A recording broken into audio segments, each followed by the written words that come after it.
Something happened in the last 48 hours that almost nobody in mainstream coverage has framed correctly. The United States boarded another Iranian tanker. That is the headline. That is what CNN will lead with, what the briefing rooms will confirm, and what the ticker will repeat. But here's the thing I want you to understand before we go any further. The boarding is not the event. The boarding is the visible surface of the event. The real event is what Iran did not do afterward. And that silence, that precise, deliberate, architecturally constructed silence, is one of the most consequential signals sent in this region in years. Not because it is weakness, because it is the exact opposite. Let me walk you through this carefully.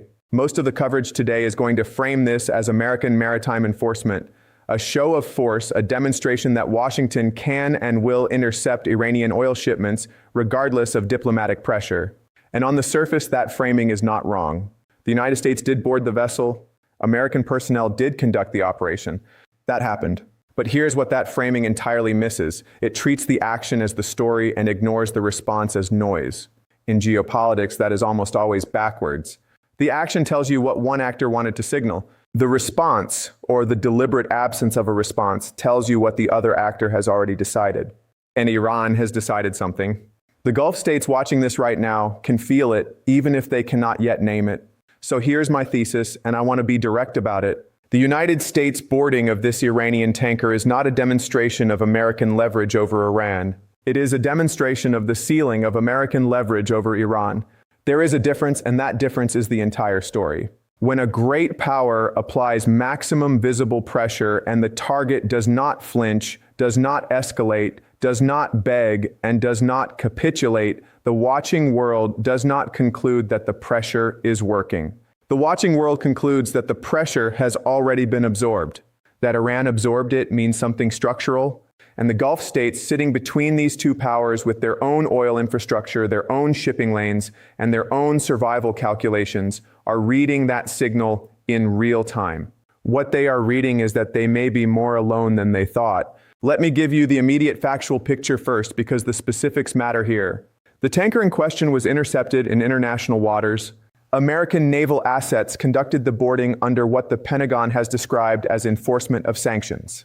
This is not the first time this has happened. It is not even the second or third time.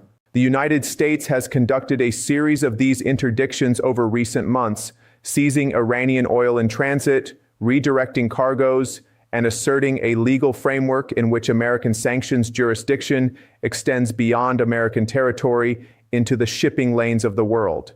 That is the doctrine. The doctrine says, if you move Iranian oil, we can reach you. If you are the ship, we can board you. If you are the port receiving the cargo, we can sanction you. The doctrine is designed to be everywhere at once. And Iran has watched every single one of these interdictions. It has absorbed the seizures. It has issued statements. It has used the language of protest and condemnation. But here's what it has not done. It has not stopped shipping. It has not escalated militarily in a way that closes off its own options. It has not capitulated to the negotiating table on American terms. And most importantly, it has not lost its primary customer, because the primary customer is not paying in dollars, does not use SWIFT, does not move oil through ports that fear American secondary sanctions, and has spent the better part of a decade building exactly the kind of infrastructure that makes the American interdiction model functionally incomplete. I will come back to that infrastructure, because it is the hidden architecture underneath everything we are watching. But first, I want to make sure you understand what the Gulf states are seeing right now, because their perspective is the lens that reveals the real meaning of this event. Let us pull the lens back. The Gulf states, and I am speaking here primarily of the major Arab producers along the western shore of the Persian Gulf, have spent decades operating under a fundamental security assumption. That assumption is this: the United States is the guarantor of last resort. American naval presence in the Gulf, American basing rights, American security commitments, American willingness to enforce the rules of the maritime order, all of that is the bedrock under their strategic calculations. It is why they sell oil in dollars. It is why they park sovereign wealth in American assets. It is why they have hosted American forces on their soil through multiple cycles of regional instability. The relationship is not purely sentimental. It is structural. It is transactional. And it is premised on a belief that when things become genuinely dangerous, America will be there in a way that matters. Now watch what happens when that premise gets tested. Iran boards or threatens or harasses Gulf shipping. The United States responds or does not respond in ways that are sometimes swift and sometimes slow and sometimes bureaucratically incoherent. Iran seizes tankers. The United States issues warnings. Iran continues. And the cycle repeats. What the Gulf states are measuring very carefully and very quietly is not the loudness of the American rhetoric. They are measuring the gap between what American rhetoric promises and what American action delivers. And lately that gap has been wide enough to notice. Here's what makes this particular boarding different, and I want to be precise about this because the exact mechanism matters. When the United States boards an Iranian tanker, it is asserting that it can disrupt Iranian oil revenue. That is a legitimate assertion. It can, but the disruption is partial. Because Iranian oil is not primarily moving through the channels that American enforcement can most cleanly reach. It is moving through what I am going to call, for purposes of this analysis, the shadow corridor. And the shadow corridor is not a metaphor. It is a physical and financial infrastructure that has been assembled piece by piece over years of sanctions pressure, and it runs through ports and financial systems and shipping registries that the American enforcement model was not designed to interdict at scale.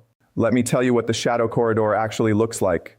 Iranian oil gets moved on vessels that change their transponder signals, that transfer cargo at sea between ships, that use flags of convenience from jurisdictions that do not cooperate with American sanctions enforcement. It gets received at ports where the local authority has decided, sometimes explicitly and sometimes quietly, that the relationship with the buyer matters more than the relationship with the sanctioning power. It gets paid for in currencies and through financial channels that do not touch the dollar system. And the buyer at the end of this chain has a name, and the name is not a mystery and it is not a secret, and yet the mainstream coverage continues to treat it as peripheral to the story. The buyer is China, not exclusively, but overwhelmingly, and China is not buying Iranian oil out of ideological solidarity. China is buying Iranian oil because it is cheap, because it is available, and because maintaining that flow serves a set of strategic interests that go far beyond the price per barrel. Now, here is the part most people miss when they analyze the sanctions architecture. The American enforcement model was designed in an era when the dollar was the only viable settlement currency for global commodities, when SWIFT was the only viable international payment network, and when the United States had the ability to threaten any significant financial institution in the world with exclusion from the dollar system if it touched sanctioned oil. That model was extraordinarily powerful for about 2 decades. It worked. But it worked because the world had not yet built an alternative. The world has been building an alternative, slowly, imperfectly, with enormous friction and significant incompleteness, but building nonetheless. And the Iranian oil trade is not the cause of that alternative. It is the proof of concept. It is the demonstration that the alternative is operational enough to matter. China settled Iranian oil purchases in yuan. Chinese ports received cargoes that American sanctions said could not legally arrive. Chinese refineries processed oil that the American enforcement doctrine said could not legally be processed. And the American response to all of this has been secondary sanctions, blacklisting of specific vessels and entities, diplomatic pressure, and repeated assertions that the behavior must stop. And the behavior has not stopped. Which brings me to the historical pattern I want you to understand, because this is not the first time a dominant power has watched its sanctions architecture erode from the outside. Pull the lens back further. There is a recognizable historical pattern in the decline of a primary power's coercive tool. It almost never happens through a single dramatic confrontation. It happens through accumulated tolerance. A primary power asserts a rule. A secondary power violates the rule at the margins. The primary power responds with a sanction or an enforcement action. The secondary power absorbs it. Other actors watch. Some of them begin to calculate whether the rule is truly enforced or merely asserted.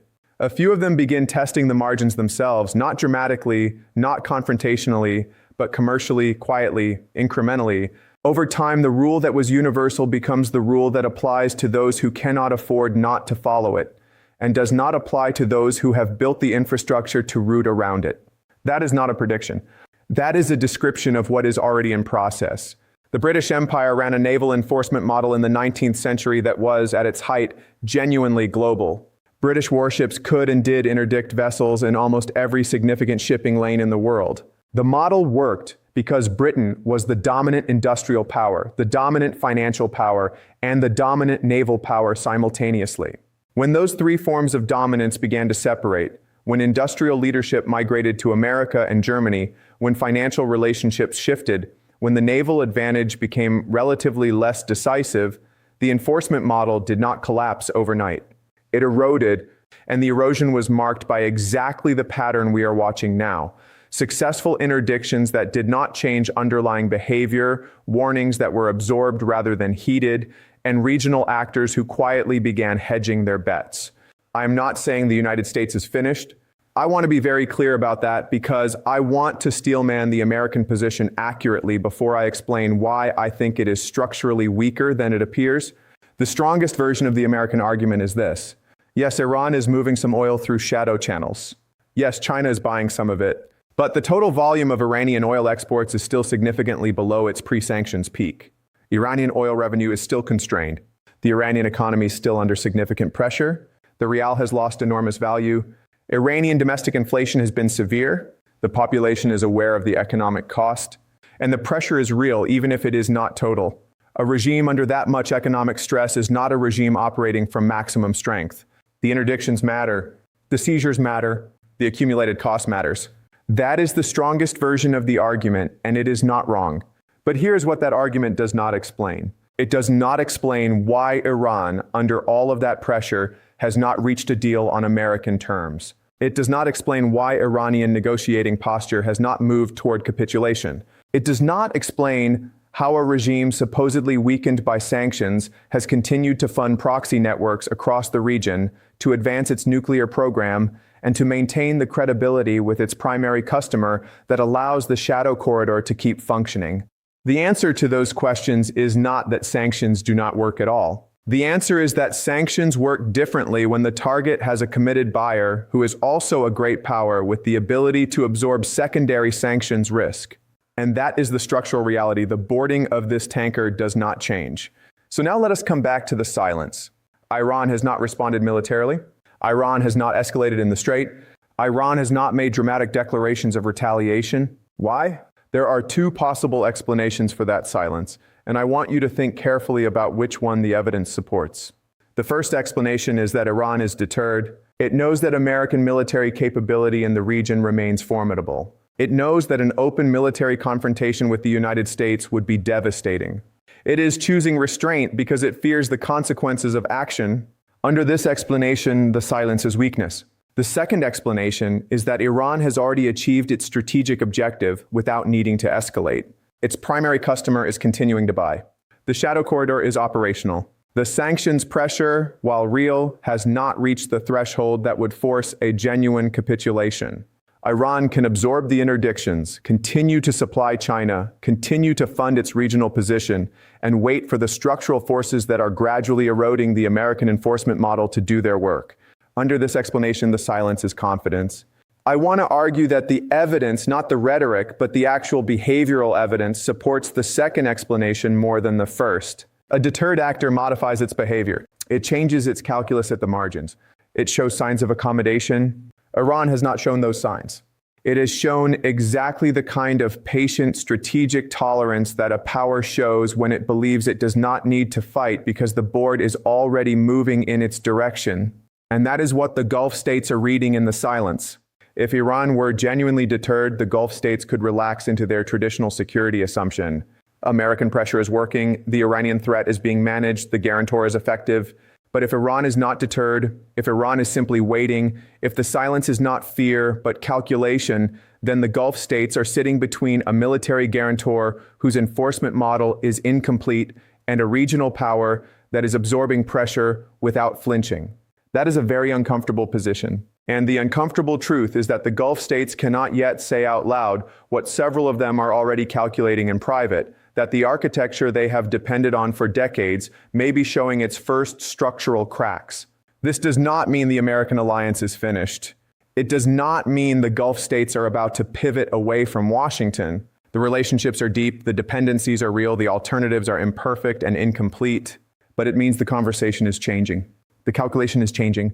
When a Gulf official sits down to think about energy infrastructure security, about export route diversification, about which financial relationships to maintain and which to hedge, the set of assumptions that govern that thinking is quietly shifting. Not dramatically, not yet visibly, but shifting. Here is what I want you to watch over the next 60 to 90 days, because this is where the structural story will become legible.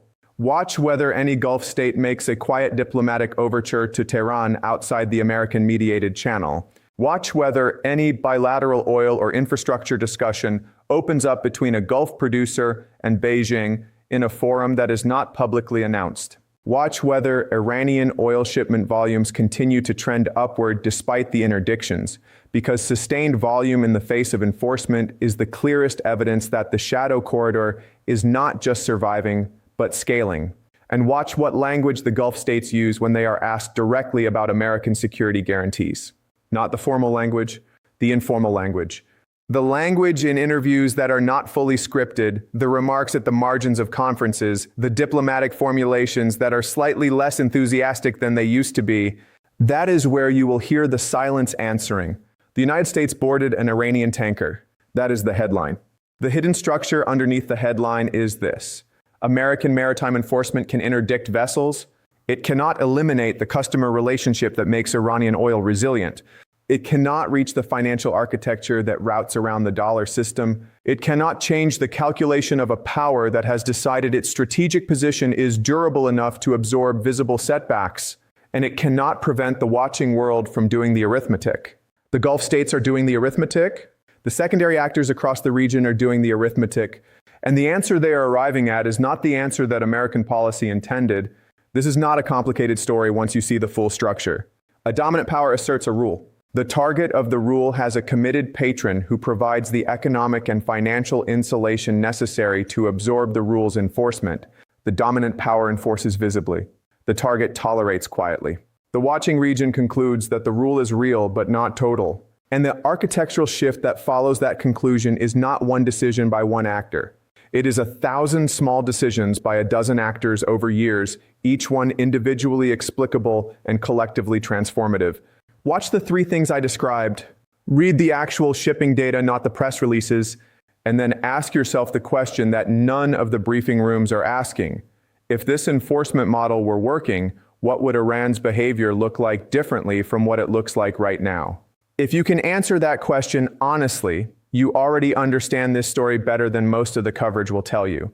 Push back on this if you see the evidence differently. But if the structure is what I think it is, the next move will tell you very quickly.